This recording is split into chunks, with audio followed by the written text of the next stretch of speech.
नमस्कार दर्शक बंधु आमर यूट्यूब चैनल रे आपण मानक मु स्वागत जनाऊँगी। फ्रेंड्स आज मु ये वीडियो रे आपण मानक जनइबी आपणकर आधार कार्ड रे केतोटी सिम एक्टिव अछि ता आपण किपरि जानि परिबे। चलंतु मोबाइल स्क्रीन ऊपर को जीवा। प्रथमे फ्रेंड्स आपण जेकोसी ब्राउजर टी को ओपन कर देबे। ओपन कला परे गूगल ऊपर क्लिक कर देबे। क्लिक कला परे आपण को एभली एक सर्च रो ऑप्शन आसी जिवो। आपण को एठी TAFCOP लिखिकी सर्च कर दे। फ्रेंड्स देखंतु मु आगरु सर्च कर देली। सर्च कला परे आपण को एभली एक वेबसाइट आसी जिवो।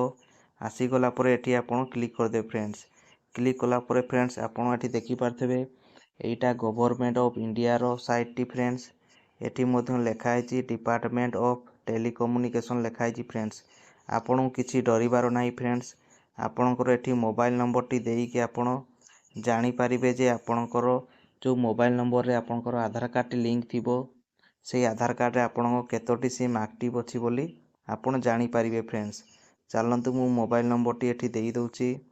देई साला पर एठी कैप्चा कोड फ्रेंड्स शो करूची। आपण मध्ये आपण कैप्चा कोड एठी मागिबो। फ्रेंड्स आपण एठी कैप्चा कोड टी देई देबे। फ्रेंड्स देई साला पर फ्रेंड्स एठी आपण वैलिडेट कैप्चा लिखाइची ता ऊपर क्लिक कर दे। फ्रेंड्स क्लिक कला पर एठी सक्सेस ओटीपी सेंड लिखि कि आसी जाउची एवं आपण को मोबाइल रे को ओटीपी कोड जीवो। फ्रेंड्स एठी देखंतु सक्सेस लिखिकी ता तळे ओके बटन आसी जाउची। फ्रेंड्स से ओके ऊपर क्लिक कर देबे। क्लिक कला पर एठी आपण को ओटीपी कोड मागुची। फ्रेंड्स आपण ओटीपी कोड टी देई देबे जो ओटीपी कोड टी आपणकर मोबाइल को आसीथिबो। फ्रेंड्स ओटीपी कोड टी देई साला परे एठी देखंतु लॉगिन ऑप्शन अछि। लॉगिन ऑप्शन ऊपर क्लिक कर देबे। लॉगिन कला परे आपण को एभली एक पेज टी ओपन हे जिवो। एठी आपण देखि पाथबे मोर आधार कार्ड रे जेतोटी भी नंबर लिंक करिछि सब गुडा को एठी आसी जाउची।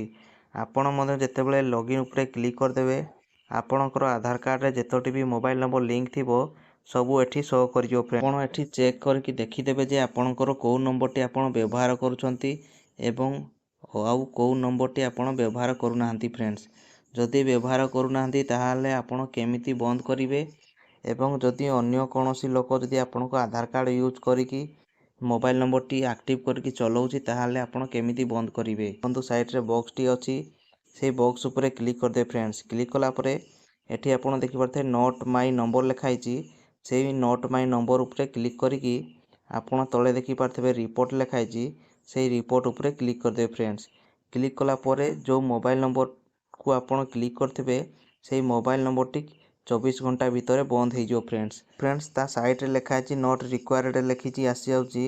एठी आपण को मोबाइल मध्यम आपण जदि कोनोसी मोबाइल नंबर को जदि बंद करबा को चाहुचंती ताहाले आपण सेही मोबाइल साइड रे बॉक्स बटन टे अछि से बॉक्स बटन ऊपर क्लिक करिकी आपण ई नॉट रिक्वायर्ड ऊपर पुणी आउ थरे क्लिक कर देबे।